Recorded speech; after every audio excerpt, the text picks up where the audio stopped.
All right, welcome. Let's jump right into something kind of weird I heard on a news report the other day. It went a little something like this. There has been a curious chase. Now, hold on a second. Havis? That sounds a little strange, doesn't it? That's not how we'd normally say there has been. So what in the world is this verb form, and why would a news reporter be using it? Well, that's exactly what we're going to unpack today. Okay, let's solve this little mystery. This funny-sounding verb, it belongs to a special mood in German grammar, and this particular one is called Konjunktiv I. And it has a very specific and actually a very important job to do, especially for people who need to report information really precisely. Konjunktiv I is basically the go-to tool for what's called indirect speech. You know, when you're reporting what someone else said. You can almost think of it as a reporter's secret weapon. When a journalist uses it, they're essentially putting up a big sign that says, hey, I'm just telling you what I was told. This is not my opinion, I'm just the messenger. It creates this really clear, formal distance between the person speaking and the information itself. Okay, this slide right here is where it all clicks. This shows the power of Konjunktiv I perfectly. So in the first two columns, Maria says, my students are the best. We report it informally, the verb stays the same. But look at that third column, the formal report. The word are becomes sein, and that one little word change does all the work. It immediately signals to you that we are quoting Maria, not stating our own opinion. It's the difference between just having a chat and professional reporting. That's the key takeaway.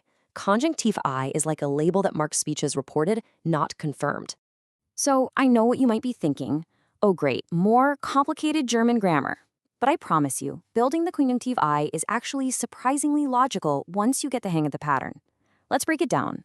It really just boils down to a simple two-step process. First, you grab the verb's infinitive, like sagen or kommen, and you just chop off the en at the end. That leaves you with the stem. Then, step two, you just tack on one of these special conjunctive endings. That's pretty much the whole formula.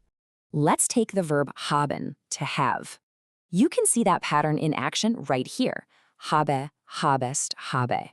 And hey, look at that. The form for zies is habe. That's the exact verb we heard in that news report at the very beginning. Das ist habe gegeben. It's the form you're going to see most often in reporting. And that brings us to a fantastic little shortcut. Since you're almost always going to see conjunctive I used in the third person, he said, she claimed, it was reported, there's a super easy trick. You just take the infinitive and drop the final n. So haben becomes habe, sagen becomes sage. It's simple and it works like a charm. But of course, grammar always has to have that one troublemaker, right? The one that just refuses to follow the rules. In this story, that troublemaker is the verb sein, to be. It doesn't follow the pattern at all. It just has its own special forms that, well, you just have to memorize. Yeah, the forms for sein are totally unique. The most important one you've got to know is sein for zs, which takes the place of is. And we actually saw the plural form, seien, a minute ago when Maria said her students seien the best. You really need these forms if you want to report what someone else says something is. So really, it's all about that simple pattern, stem plus ending, and just remembering that sein is the big exception. Okay, so we've got the rules down. Now let's get back to our weird police chase and see how a full-on news report would use these forms to tell the whole story, even across different tenses. So, to report something that's already happened, the logic is actually pretty familiar. The police spokesman says, they habe beobachtet, have observed.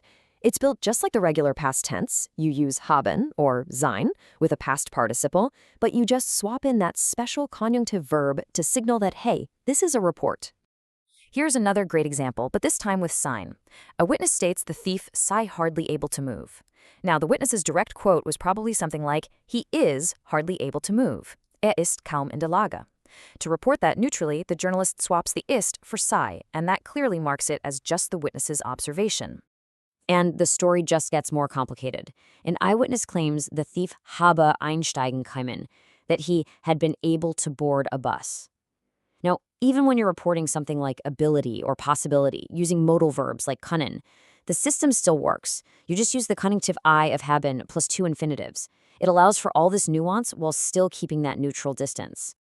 And finally, to wrap up this bizarre tale, the police add a little commentary. This is what we call the passive voice, when something is done to something else. The spokesman announces that a bicycle, werde genutzt, is used, in this very strange way. You just use the conjunctive I form of werden, which is werde. Using all these different forms lets a reporter tell a really complete story while staying totally objective. Okay, so far so good, right? But there's a plot twist. What happens when that special conjunctive I form looks exactly the same as the normal everyday verb form? How are you supposed to show that all-important distance then? This is the key problem we have to solve. If you can't tell the difference between the report and just a regular old statement, then the whole reason for using this mood is, well, it's lost. So what does German do about it? Take a look at this. The normal present tense for we read is wir lesen. The conjunctive I form is also wir lesen. They are completely identical. So if you try to report what Paul said using conjunctive I, it just sounds like a regular sentence. That special signal is gone, and so is the neutrality. And this is where German has a brilliant backup plan. Whenever conjunctive I would be ambiguous, German just swaps in a different mood, conjunctive 2. Now, this is the mood you might recognize from hypothetical situations, like I would read the book. It's a really clear, unmistakable substitute that makes sure everyone knows you're just reporting what someone else said. It's like a built-in failsafe to make sure that line is always crystal clear. So after all of these rules and exceptions and backup plans, let's just zoom out for a second. Why is this so important? What does conjunctive eins really accomplish in the real world of news or science or any kind of formal communication? The most important thing to remember is this. Conjunctive I is way more than just a grammar rule. It's a flag for objectivity. It tells the reader or the listener, hey, the words you're about to hear, they're not mine. I'm not agreeing with them. I'm not disagreeing with them. I'm just reporting. It is really the engine of neutrality in formal German. And that leads us to our final thought. If a reporter carefully uses this mood to tell you exactly what someone said, what does that choice also tell you about what the reporter isn't saying? It tells you that they're not adding their own judgment or their own agreement or their own personal belief into the mix. And in a world that is just flooded with information, knowing where one person's voice ends and another one begins, well, that's everything.